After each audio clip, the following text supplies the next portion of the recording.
What is the story that's always being told at family gatherings? Many years ago, my cousin brought his college girlfriend to Seder, and she drank too much wine and passed out on the couch. They've been married for like 25 years at this point, and people still bring it up. I have one that I'm finally turning into a Christmas gift this year.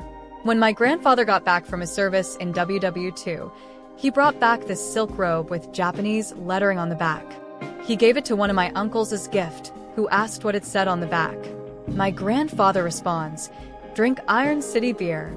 So many years later, that uncle becomes a middle school teacher, and he brings the robe into class while they're going over WW2 history. He offers extra credit if anyone can fig.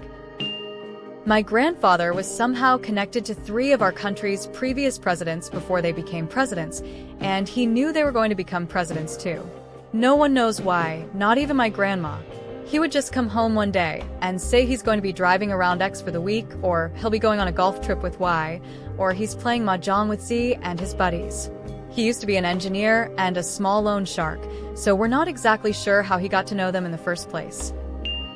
My brother puked right outside the church, under the porch, exactly when the wedding photographer said, "Smile."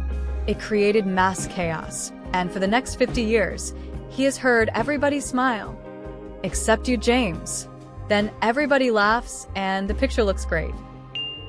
We have an awesome photo of me and all of my wife's family taken at a going-away party at the local pub.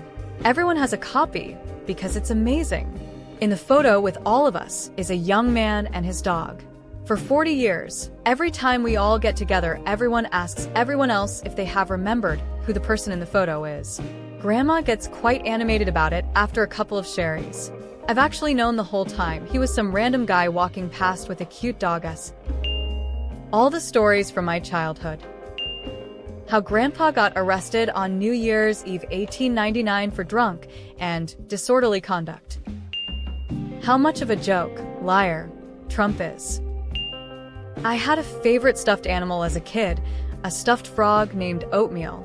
We were going on a car trip, and I kept insisting my parents didn't pack oatmeal, and they kept assuring me he was in the suitcase in the trunk.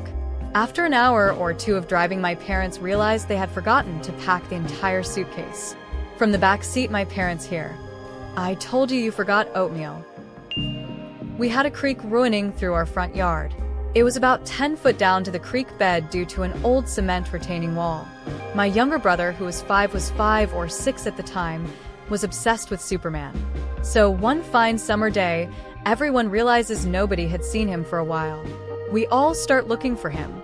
After a bit of searching, he was found standing on one of the large, flat rocks on the house side of the creek, wearing his Superman cape. He hadn't learned the finer points of Cree.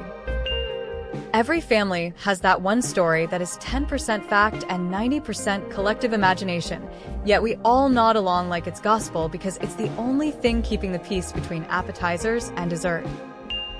Where the family started from. I told my mom I didn't want to eat because I already ate. When? Yesterday. She told my wife the story, who now makes it a priority to tell our friends whenever there's any mention of their kids not wanting to eat. That my grand sister hit her abusive husband in the head with a cast iron frying pan because my gran told her to. Apparently sister went running to gran crying that he was unconscious, and gran said good. And don't you be nice to him when he comes round. Ended the DV overnight. There weren't many options for women in the 1920s, but this one worked a treat.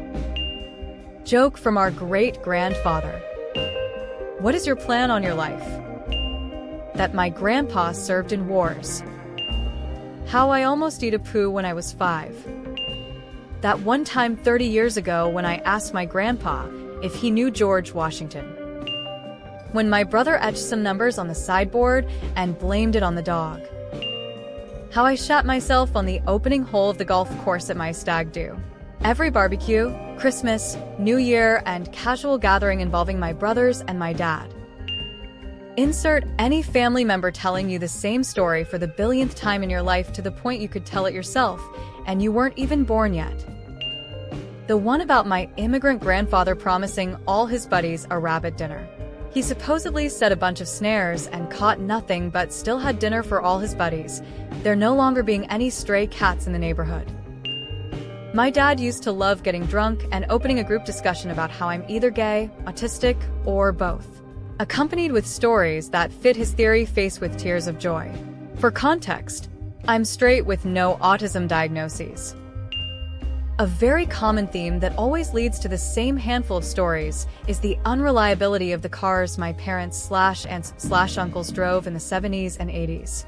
Just getting stranded all over Queens/Brooklyn/Long Island multiple times a year.